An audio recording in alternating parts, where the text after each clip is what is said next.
What's going on YouTube? Claic Yuzolt back again with another Final Fantasy Brave Exvius video, and in today's video, that's right, we're reviewing the two new Kingdom Hearts collaboration units, Kingdom Hearts Sephiroth and Riku, and I have been whiffing on all kinds of things. CG Lightning, Bartz could not get their 7 stars. This is my time to shine with one of the most powerful physical damage dealing units in the game.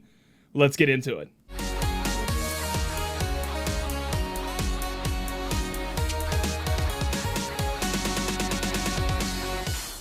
So first off on this Kingdom Hearts banner, we do have Kingdom Hearts Sephiroth to go against the Kingdom Hearts Cloud we got on the first one. He is going to be a 5-star base going up to 7-star damage dealer, and I've heard it. I'm sorry, guys.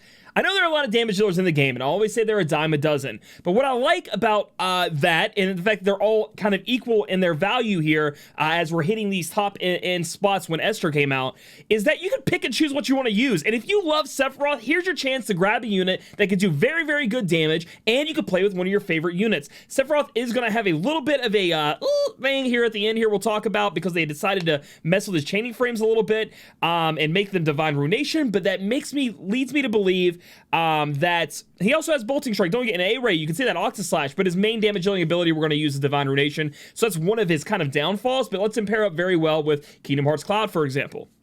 Moving on down through his TMRs and STMR here, we have Sephiroth's long coat, which is awesome just to be able to own that. I mean, come on.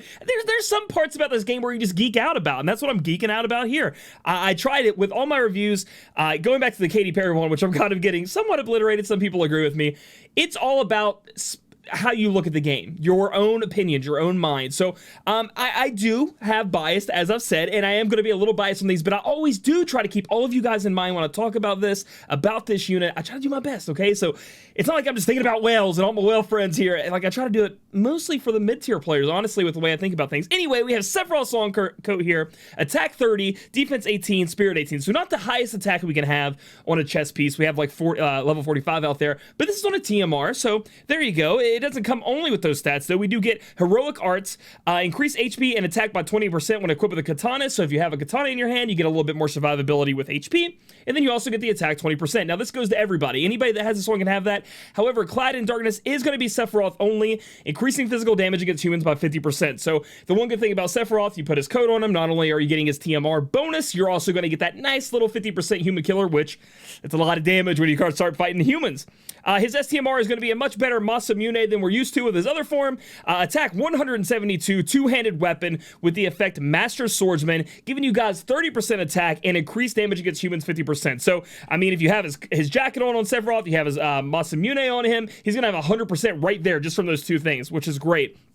And this is going to be a high attack katana, 172, and again, with the added benefit of having 30% attack with the killer. Very, very good STMR, and a pretty decent TMR. The only reason I say pretty decent is because a lot of the builds now are looking for that equipment attack on them, and this only has 30, but it has the added benefit of having the 20% attack with a katana.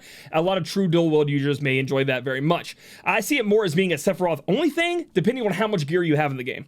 Scrolling on down, we're going to go ahead and go through his abilities. So starting off, he does have decrease attack right here and increase his own attack. He also has that for magic. He's going to decrease the magic, but instead of increasing his own magic, he'll just inflict stop on somebody with a 30% chance. He has the ability to decrease light and dark resist by 80% with the Octaslash family, excuse me. But that's not one we're going to be using because there is a higher one down below that's going to do 120% on the resist break.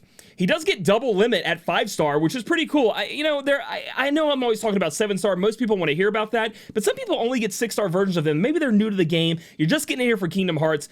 This guy actually does a lot in his 6-star form because he does get that double limit there, and he gets a lot of imperils and imbues. He can work at 6-star. Not going to be the strongest at 6-star like many units, but he does have that in his kit where he can kind of work around that.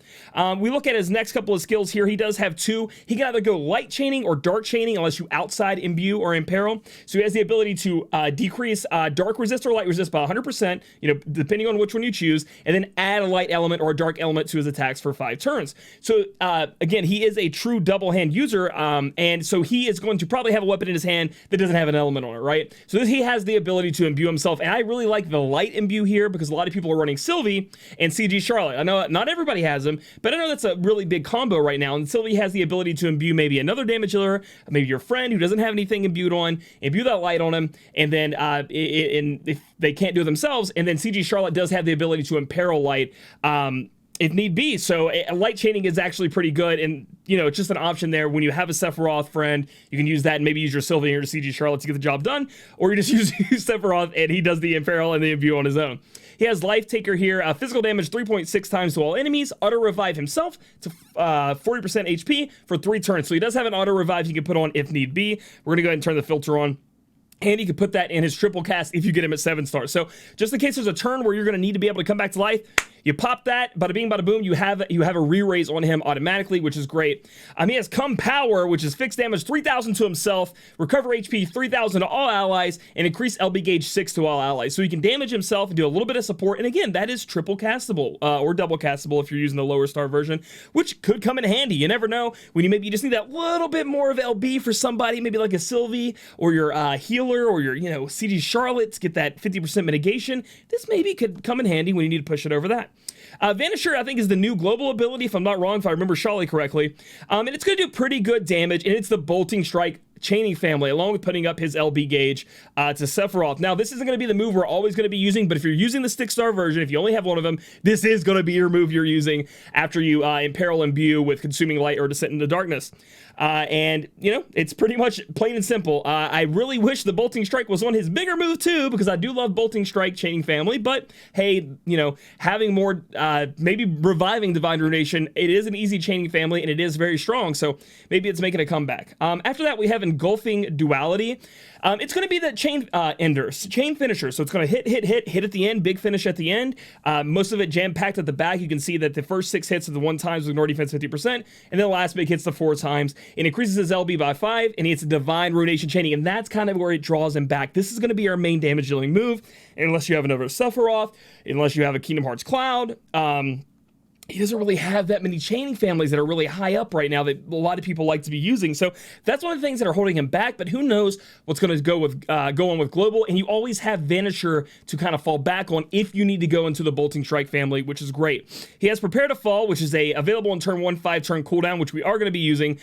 Decrease attack, defense, magic, and spirit by 65% for 2 turns to all enemies. So right off the bat, we are casting this as your damage dealer. So he does get a big break there only for 2 turns now, but it could help you get ready. Maybe your Sylvie needs to do other stuff and then break the next turn, or yada yada yada, you know what I mean? So he has that. Here's the big thing though: decrease light and dark resist 120% for 2 turns to all enemies, while increasing LB gauge 48 to caster. Okay, so he's going to get what we can assume before we scroll down, his whole LB from doing that. And then he also has an ability, Dark Blessing, physical damage 10 times with ignore defense 50% to 1 enemy, auto revive 80% HP for 1 turn to all allies, and that does cost his entire LB gauge. You can see it's 48. So you can cast this. He has an emergency button if you're not using his LB, so where you can hit this and put an auto revive on everyone. And that's another thing I love about Sephiroth. Honestly, his support is, it's not grandeur. It's not like, hey, this guy has amazing support, but that is a safety button that you can have in the back. Maybe you just lay off the LB and you just have that in his back pocket. Again, look, it is triple castable, so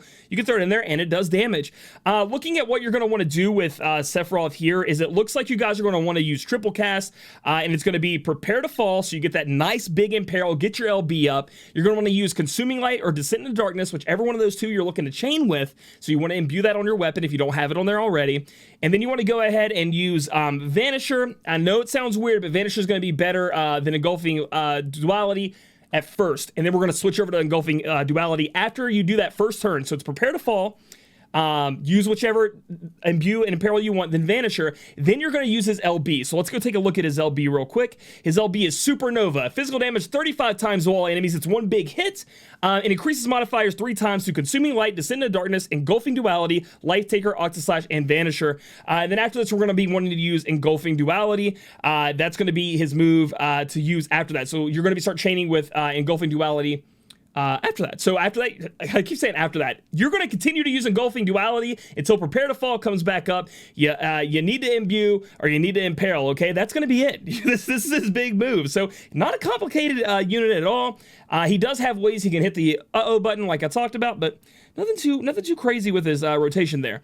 Unknown Swordsman, increase attack and HP 20%, increase attack and defense 30%, increase resist to disease 100%, recover 5 MP per turn. He is going to be triple casting, increase 50% when equipped with a katana, so he does have katana mastery. Increase resist to sleep, though. I mean, sleep is tough, but increase spirit and MP by 30%. Confuse and charm are there to be 100%. That's great. Auto buff attack 20%. Okay. Increase equipment attack 50% when single wielding any weapon, so that's 50 right there. If he has his TMR or STMR equipped, that's another 100, so it's 150% true double hand he has innately, with his TMR ability on. Increase attack 40% and HP 20%, increase light and dark resist 50%, which is great. Increase modifier 2 times to Vanisher. And then we go down to increase MP 20%, increase defense and MP 30%, increase LB gauge 2 per turn, and increase modifier 1 times Engulfing, Duality, Octaslash, and Vanisher. So a lot of people are going to be wondering why use Engulfing Duality. It is the chain capping at the end. It is so powerful as compared to just a straight up attack where you're going in and using, the straight up ability. Let's look at his LB real quick. 48, yeah, so you're just going to cast the LB 48. So you get that from using this ability. So that's what I said. The rotation should work like that. Let's double checking myself here.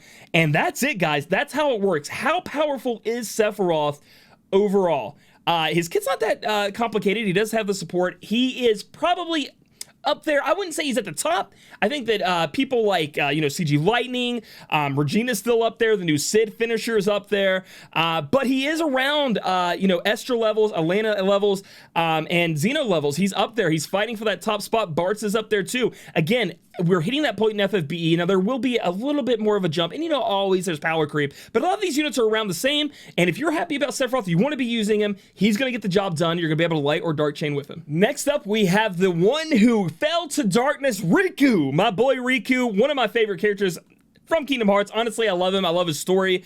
He's kind of like the, he's kind of like the Vegeta, okay, of Kingdom Hearts in a way. The anti-hero, kind of plays around with the dark side of things.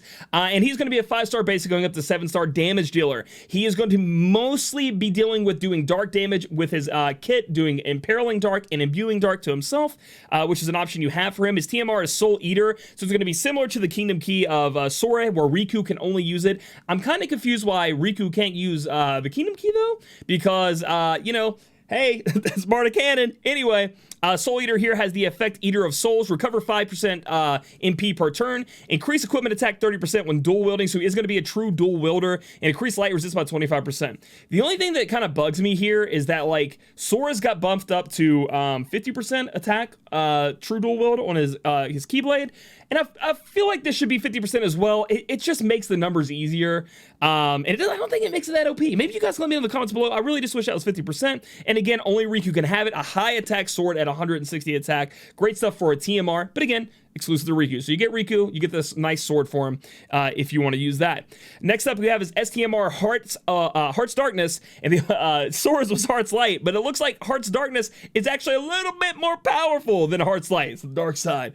Increase attack 70%, increase light resist 50%, and increase equipment attack 50% when dual wielding. So it's almost the exact same STMR as Sora, except for you get that nice added bonus of light resistance, which does come in handy sometimes. Great STMR. I'm hoping to get it, or at least get a 7-star Riku, and then use an STMR Moogle, or maybe get 3 Riku and use a 50%, because I think I still have a 50% waiting around. I just gotta hope, dude. These limited time banners, when I want it, baby, they always beat my butt so hard. Let's go through what Riku can do, all right? So, like I was talking about, Riku is going to mostly be dealing with dark damage. He's going to mostly be imbuing himself with dark, as we can see here. Decrease dark resist by 80%, and then add dark element to his attacks. He doesn't have that light side like Sephiroth does. Moving on down through his kit, he does have absolute mirror of equity chains. That is going to be where he's at, as you can see. He does have a ray chain right there, but it's mostly absolute mirror of equity, which I'm totally fine with, because a lot of units in the meta currently use that, along with bolting strike. Looking down through his ability, a lot of them are just damage dealing abilities. One of the things I really wish they would have done with Riku was make him a little bit more unique. This just seems like, and I'm going to be pulling for him because I've been waiting to get a damage dealer. But Riku's going to be your run of the mill Imperil Imbue start dishing out the damage, and he's going to do a lot. He's up there. He's actually a bit better than Kingdom Hearts Sephiroth, and he's beating Elena, you know, depending on your builds and things like that. And if they have dark resist, you know, it's a little bit scary, but you know, it's kind of the same with Esther if they have lightning resist.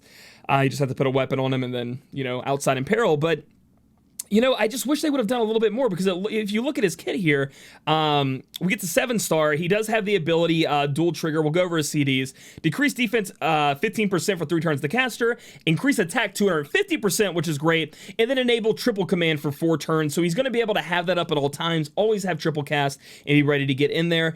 He does have an ability you guys can use on turn 2 with a 2-turn cooldown. Dark Aura. Physical damage 20 times to one enemy. Increase modifiers 4 times to Dark Maelstrom, which is going to be our main damage dealing ability, so we definitely want to cast this when we can, and that is also absolute Mirror of Equity chaining. So essentially, you guys just want to get in there. If you already have a dark element in your hand, you don't have to imbue up here, right? But if you don't, you are going to need to cast this ability. Dark Hand is actually going to be our better imperiling move. You can see that it's 120% compared to this 80%. So if you don't have a dark element weapon, you're going to have to take your time casting dual trigger, because you can triple cast, right? You can triple cast on the first turn, I do believe. Let's see, chosen by the Keyblade. Is chosen by the Keyblade give us triple command? Chosen by the Keyblade, yes. So we're going to go ahead and filter that on. Chosen by the Keyblade, if you have his TMR or STMR on, you are going to be able to triple cast on the first turn. You're going to go dual trigger. It does take your defense down a little bit, but we also get a 250% attack up, and we get triple cast forever. You're going to go dual trigger into Dark Hand for that 120% Dark Imperil and Dark Break, because you want to put that dark element onto your physical attacks. You know, those are the 3 moves you're going to use. After that, you do want to cast Dark Aura, in my opinion, to get that Dark Maelstrom modifier up, and then you just want to start spamming that Dark Maelstrom. We'll look at his LB here in a minute and see if we want to fit it in, but that's pretty much it. And that's why it's a little bit sad to me, because they could have done so much with this franchise, a little bit more than these. They're cool, don't get me wrong. See, I love them. Like, I'm going to enjoy Riku to his most if I can get him. I'm going to love looking at his animations like I did with Sora. I'm going to love trying to push him in a lot of these fights. But let's be real, these units are somewhat boring, and I just think you need to do better when it comes to a lot of our franchise-loved characters. It's really not that hard to give them a little bit of spice, especially going with what they can do, you know what I mean? So anyway, enough about me complaining about the Kingdom Hearts banner. Let's continue talking about it. So we have increased to resist to paralyze, confuse with attack 40%. He has innate dual wield.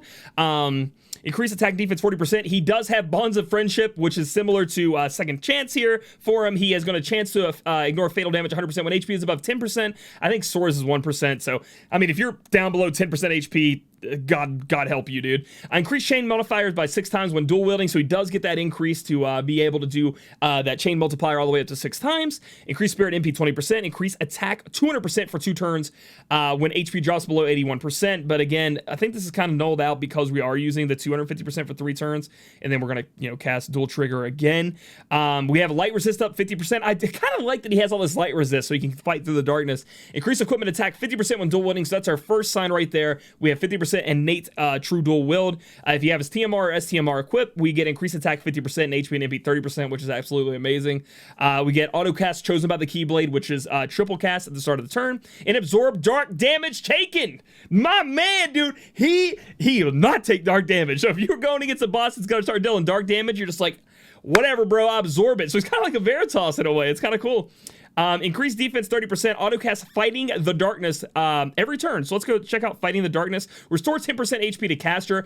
I know it's not that much, but it's not to be overlooked. I mean, that can help him get all the way back up and not need a heal, etc. Most of the time, your damage dealers don't need healed, though. Like, you're normally over-healing your damage dealers in order to heal your tank, but, you know, you never know when that could come in handy. I love having that. Recover MP 5% per turn, thank God, because we need to stack that with our Keyblade, because we are going to be triple casting a lot. And how much does our move cost?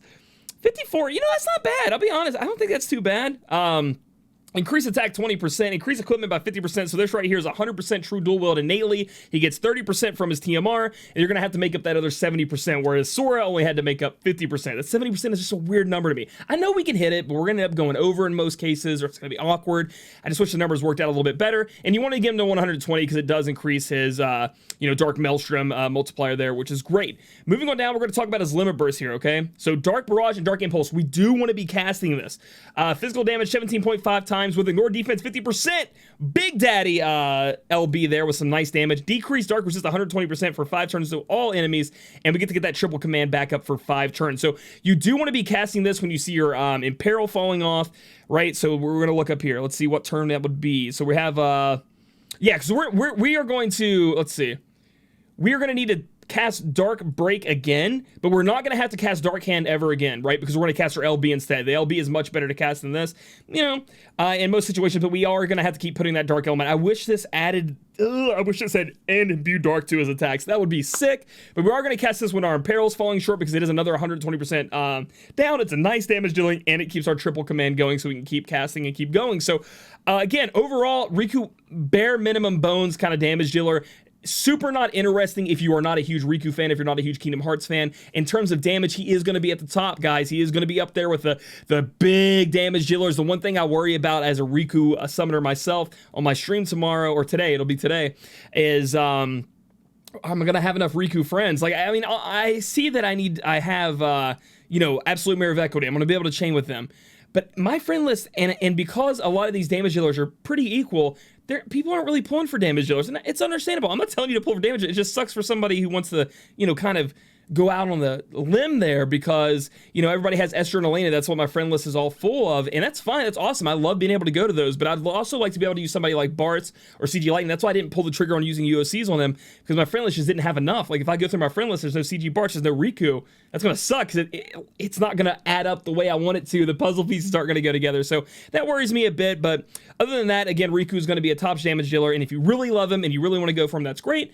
I think he's kind of boring and don't really care for Kingdom Hearts, definitely a skip. So we look over this whole entire banner right here.